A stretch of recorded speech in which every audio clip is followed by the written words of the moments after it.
नमस्कार, आप देख रहे हैं भास्कर समाचार और मैं अरुण राठी एक बार फिर से आप तमाम दर्शकों का स्वागत करता हूं। दर्शकों, जैसा कि आप सभी जानते हैं, अपने इस कार्यक्रम में हम एक शख्सियत को लेकर आते हैं और आपसे रूबरू कराते हैं। और आज जो शख्सियत हमारे बीच मौजूद है, वैसे तो किसी परिचय की मोहताज नहीं है, लेकिन परिचय कराना जरूरी हो जाता है। ये है सर्व समाज उत्थान समिति के अध्यक्ष एडवोकेट दीपक शर्मा जी। इनसे बात करेंगे और जानेंगे कि इन्होंने जो ये संगठन बनाया है, इसका उद्देश्य क्या है और ये संगठन किस दिशा में काम कर रहा है। दीपक जी, स्वागत है आपका। नमस्कार, धन्यवाद। दीपक जी, सबसे पहले तो मैं चाहूंगा कि आप हमारे दर्शकों को अपना परिचय दीजिए। मान्य पत्रकार महोदय, मेरा नाम दीपक शर्मा, एडवोकेट जी। मैं पट्टी महर बड़ौद का रहने वाला हूँ। श्री राधेश्याम शर्मा मेरे पिताजी। दीपक जी, फिलहाल आप क्या कर रहे हैं? आपने एक एनजीओ संगठन बनाया है, क्या नाम है उसका और किस दिशा में वो कार्य कर रहा है? आदरणीय पत्रकार महोदय, मैंने करीब सालों भर 2.5-3-4 साल पहले मैंने ये महसूस किया कि समाज में अलग अलग बिरादरियों के उत्थान या उनके संघर्ष या उनकी जरूरतों को पूरा करने के लिए प्रत्येक बिरादरियों के संगठन बने हुए हैं। जाट समाज के, ब्राह्मण समाज के, वैश्य समाज के, जैन समाज के, गुर्जर समाज के, कश्यप समाज के। लेकिन हम सब जब इस तरह अलग अलग बिरादरियों के संगठन बनाते हैं तो समाज के बीच के ही लोगों ने बिरादरियों में विघटन पैदा कर रखा है जी। तो मैंने सोचा कि एक सभी बिरादरियों को लेकर अपना संगठन बनाया जाए और उस संगठन के माध्यम से समाज के हित के लिए कार्य करे जाए। अगर किसी बिरादरी में, चाहे वो कश्यप हो, चाहे वो ब्राह्मण हो, चाहे वो जाट हो जी, मैंने अपने संगठन के माध्यम से उनकी सहायता करने का काम किया है जी। और पिछले मैं कई सालों से समाज के हित में कार्य कर रहा हूं। आपने समाज हित के कार्यों की बात की, आपने कहा कि हमने सर्व समाज को एक जगह जोड़ते हुए इस संगठन का निर्माण कराया। दीपक जी, आपका जो संगठन है ये किस क्षेत्र में कार्य कर रहा है फिलहाल? मान्य पत्रकार महोदय, अभी तो जिस क्षेत्र में हम रहते हैं, हमारे लिए तो यही दुनिया है, पूरी पृथ्वी यही है जी। और मेरा तो लक्ष्य है अपने सबसे पहले तो अपने जिले, अपने शहर, आसपास के गांव देहात में ही समाज सेवा करने का लक्ष्य है जी। अच्छा, किस तरीके से आप समाज सेवा करते हैं, क्या क्या कार्य करते हैं? पत्रकार महोदय, मैं एक तो जो भी समाज में पिछड़ा वर्ग है, वो किसी भी जाति का हो जी, जो आर्थिक रूप से पिछड़ रहा है, उनकी मैं हर तरीके से मदद करता हूँ। चाहे कंबल वितरण के माध्यम से हो जी, चाहे उनके प्रशासन के द्वारा कोई मदद करना हो जी। कोई गरीब महिला है तो उनको सरकार की तरफ से उनकी लड़कियों को जो सहायता मिलती है, गरीब परिवारों को सहायता मिलती है, वो कराने का काम करता हूं जी। शिक्षण संस्थाएं, जो एडिड शिक्षण संस्थाएं हैं, जो सरकार से उन्हें सहायता मिलनी चाहिए थी वो नहीं मिल रही, तो सरकार से सहायता दिलाने का भी काम करता हूं। हमारे ही बड़ौत में स्वामी डालचंद जी के द्वारा स्थापित महात्मा गांधी इंटर कॉलेज है जी। मैंने खूब वहां 1.5 साल पहले आर्थिक सहयोग किया था और उत्तर प्रदेश सरकार से भी 25 लाख रुपए दिलवाने में संस्था की मदद करी है। अच्छा दीपक जी, आपका कहने का मतलब यह है कि आप आर्थिक रूप से भी संस्थाओं को सहयोग करते हैं और लोगों को सहयोग करते हैं, और जो सरकारी योजनाएं होती हैं उनको लोगों तक पहुंचाने का कार्य करते हैं, सरकारी जो अनुदान वगैरह होता है उनको भी आप दिलाने का कार्य करते हैं। दीपक जी, आपके अलावा आपके संगठन में कितने लोग हैं जो एक्टिव रूप से कार्य कर रहे हैं? माननीय पत्रकार महोदय, इस संगठन में सैकड़ों व्यक्ति सक्रिय रूप से काम कर रहे हैं जी। जहां भी कोई दुखी होता है या कोई पीड़ित होता है, वो लोग मुझे बताते हैं जी कि भाई साहब वहां चलना है जी, उनका सहयोग करना है जी। और मैं अध्यात्म और धार्मिक स्थलों पर भी विशेष रूप से दान देता हूं। अच्छा, आपने अध्यात्म की बात की, आप अध्यात्म को किस रूप में देखते हैं? अध्यात्म को मैं प्रकृति के रूप में देखता हूं। हमारे जितने भी वरिष्ठ ऋषि, रिसर्चर हुए हैं हजारों वर्ष पूर्व, उन्होंने प्रकृति को ही अध्यात्म कहा है, प्रकृति को ही पूजा किया है।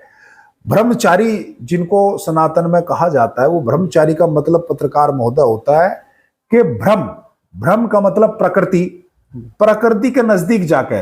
जब हम स्टूडेंट थे, विद्यार्थी थे, तो हमारे बड़े बुजुर्ग कहते थे कि भाई 3 बजे उठा करो और 3 बजे उठकर अध्ययन किया करो, क्योंकि उस वक्त प्रकृति बहुत शांत होती है।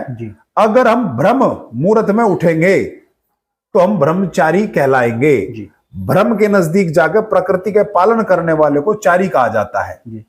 जो ब्रह्म का पालन करे वो चारी है, जी। यानी प्रकृति के नजदीक रहकर उसके अनुरूप कार्य करने वाले को ब्रह्मचारी कहा जाता है।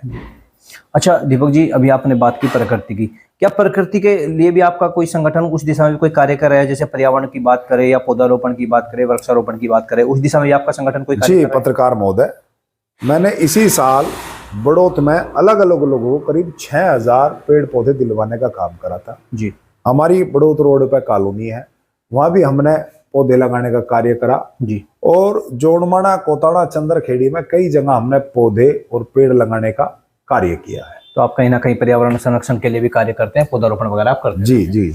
दीपक जी, सुना है कि आप राजनीति से भी प्रेरित हैं, संगठन समाज सेवा आप कर रहे थे, तो फिर राजनीति में जाने का उद्देश्य क्या है? ये कैसे मन बना? मान्य पत्रकार महोदय, आप समाज में हैं, जब आप समाज में कोई कार्य करते हैं जी तो आपके पास पीड़ा जिन लोगों को है, जो असहाय लोग हैं, उनको सही उनकी मदद करने के लिए जरूरी है कि आप राजनीतिक रूप में भी आपके लोग हों, राजनीतिक लोगों से भी आपके संबंध हो जी। और आप राजनीतिक रूप में भी स्थापित हो, कि जिससे हमारा जो आसपास का सर्किल है, हमारा जो बड़ौत, हमारा जो बागपत है, यहाँ के लोगों को राजनीतिक का भी फायदा, लाभ मिल सके। जी। अच्छा, तो आपने कहाँ से शुरुआत की अपने राजनीति जीवन की? मैंने तो अपने राजनीतिक जीवन की अब से करीब 2005 से शुरू करी। मैंने छात्र राजनीति में लंबे टाइम में एक्टिव रहा जी। छात्र राजनीति में काफी हमने आंदोलन कॉलेज लेवल पर किए, यूनिवर्सिटी लेवल पर किए और प्रदेश लेवल पर भी हमने 2009, 10, 11 जी में एक बहन कुमारी मायावती जी की सरकार थी, उन्होंने बीएड, बीपीएड, विशिष्ट बीटीसी पर रोक लगा दी थी। तो उस वक्त हमारे साथियों ने एक संगठन बनाया था, बीएड बीपीएड संघर्ष समिति उत्तर प्रदेश जी। तो हमने उस संगठन में जाकर उन लोगों का बहुत सहयोग किया और उस वक्त 2010-11 में इन लोगों की वैकेंसी सुचारू कराने के लिए हाई कोर्ट में रिट करी, माननीय उच्च न्यायालय इलाहाबाद में, और लखनऊ में कई बार धरने प्रदर्शन किए और गिरफ्तारियां भी थी। अच्छा दीपक जी, अगर लोकल की राजनीति की अगर बात करें, एक दौर ऐसा रहा कि दीपक शर्मा काफी एक्टिव नजर आ रहे थे, जिधर देखते थे दीपक शर्मा का नाम होता था, तो भले किसी कार्यक्रम का उद्घाटन करना हो या किसी भी कार्यक्रम में अगर जाना हो तो दीपक शर्मा का नाम सबसे पहले आता था। उस समय काफी एक्टिव आप नजर आ रहे थे, क्या दौर था वो, किस लिए आप इतने एक्टिव थे? माननीय पत्रकार महोदय, उस वक्त बड़ौत नगर पालिका की हमारे जो समाज के लोगों द्वारा हमें उत्साहित किया गया, आशीर्वाद प्रदान किया कि आइए आप बड़ौत नगर पालिका से दावेदारी कीजिए। तो बड़ौत समाज में, बड़ौत नगर में अलग अलग जगह, मोहल्लों में, वार्डों में, गलियों में अनेक जगह आयोजन होते थे। तो सभी अपने लोग, बड़े बुजुर्ग थे, तो वो हमें प्यार करते थे, हमें चाहते थे, हमें आशीर्वाद देते थे, वो हमें निमंत्रण देते थे कि भाई इस कार्यक्रम में दीपक जी आएंगे। तो उस लक्ष्य को जो बड़ौत समाज चाहता था कि भाई दीपक शर्मा सामान्य में सीट आए तो दीपक शर्मा यहाँ का नगर पालिका अध्यक्ष का भाजपा से उम्मीदवार हो, और वो सब चीज नहीं हो पाया। लेकिन यहाँ बड़ौत के जितने भी वरिष्ठ जन है और युवा साथी है और माता बहनों को विशेष प्यार, आशीर्वाद आज भी दीपक शर्मा के साथ है। अब रही वर्तमान में एक्टिव होने की बात, अभी लोकसभा का चुनाव है और यहाँ जिस पार्टी से मैं जुड़ा हूँ, भारतीय जनता पार्टी, वहां गठबंधन हुआ है। आज के जो, अगर मौजूदा राजनीति समीकरण की बात करें, आज के मौजूदा समीकरण को आप किस तरीके से देखते हैं? देखिए, मौजूदा राजनीतिक समीकरण तो यहाँ मैं जिस पार्टी से बिलोंग करता हूँ, जिस पार्टी का मैं कार्य करता हूँ, उस पार्टी की सीट है, 10 सालों से वो जीत रहे थे। 15 सालों से करीब दूसरी पार्टियां राष्ट्रीय लोकदल से अलग हटकर यहाँ विधायक भी बन रहे थे। लेकिन अभी हाईकमान और शीर्ष नेतृत्व जयंत चौधरी और मोदी जी, अमित शाह और हमारे राष्ट्रीय अध्यक्ष पार्टी के जेपी नड्डा जी ने गठबंधन जयंत जी के साथ किया है। ये बागपत लोकसभा सीट जैन जी के कोटे में गई है, राष्ट्रीय लोकदल के कोटे में गई है। उनका प्रत्याशी यहाँ डॉक्टर राजकुमार सांगवान है। मैं 2-4 बार उनसे व्यक्तिगत रूप से मिला हूँ। जो माहौल है बाजार में, एक सच्चा सीधा इंसान उनको बताया जाता है। अभी पार्टी ने मुझे कोई ऐसी जिम्मेदारी नहीं दी कि मैं चुनाव में सक्रिय भूमिका निभाऊं। तो आप अभी फिलहाल कोई उनके सहयोग के लिए किस तरीके से सहयोग करेंगे उनका? कोई है आपके पास योजना? नहीं, हम वोट देने जाएंगे, वोट देंगे उनको, एनडीए को, भाजपा को, जी अपनी पार्टी ने, जो हमारी पार्टी हाईकमान ने करा। पार्टी मुझे कोई जिम्मेदारी देगी या जिला स्तर पे मुझे कोई जिम्मेदारी देगी भाजपा पार्टी, हमारी भारतीय जनता पार्टी, तो मैं उस जिम्मेदारी का निर्वाह करूंगा। जिम्मेदारी तो ये फाइनल मान के चलिए, क्योंकि गठबंधन प्रत्याशी है और कहीं ना कहीं आदेश हुआ है कि जो सभी कार्यकर्ता एकजुट होकर जुट जाएं और प्रत्याशी को जिताने का काम करें, तो प्रचार हम प्रसार तो बिल्कुल एकजुट हैं पत्रकार महोदय, हम कहाँ अलग हैं। ये तो जो कैंडिडेट है ये उनको भरोसा दिलाना पड़ेगा कि मैं आपके बीच का हूं, आप आइए, मेरे लिए काम कीजिए, आपका पूरा मान सम्मान होगा। अभी आपने देखा होगा कि जिला कार्यालय पर भारतीय जनता पार्टी के कार्यकर्ताओं ने हंगामा किया। पिछले अभी यही बड़ौत में मीटिंग हुई थी संयुक्त एनडीए की, वहां भी शोर शराबा हो गया। तो हम इस तरह के व्यक्ति नहीं है, या ना हम इस तरह का मामला कि हम कहीं शोर शराबा करें। अगर आपका कहीं मान सम्मान होगा तो आप बिल्कुल जाएंगे, आपका कहीं मान सम्मान नहीं होगा तो आप नहीं जाएंगे। तो फिलहाल आप पार्टी के दिशा निर्देशों पर कार्य हाँ, कर रहे हैं और जैसा पार्टी का दिशा निर्देश होगा उसी के अनुसार बिल्कुल बिल्कुल पत्रकार। तो शुक्रिया दीपक जी हमारे साथ जुड़ने के लिए और हमारे दर्शकों को तमाम जानकारी देने के लिए। धन्यवाद पत्रकार। तो दर्शकों, अभी हम बात कर रहे थे एडवोकेट दीपक शर्मा से, जो सर्व समाज उत्थान समिति के अध्यक्ष हैं।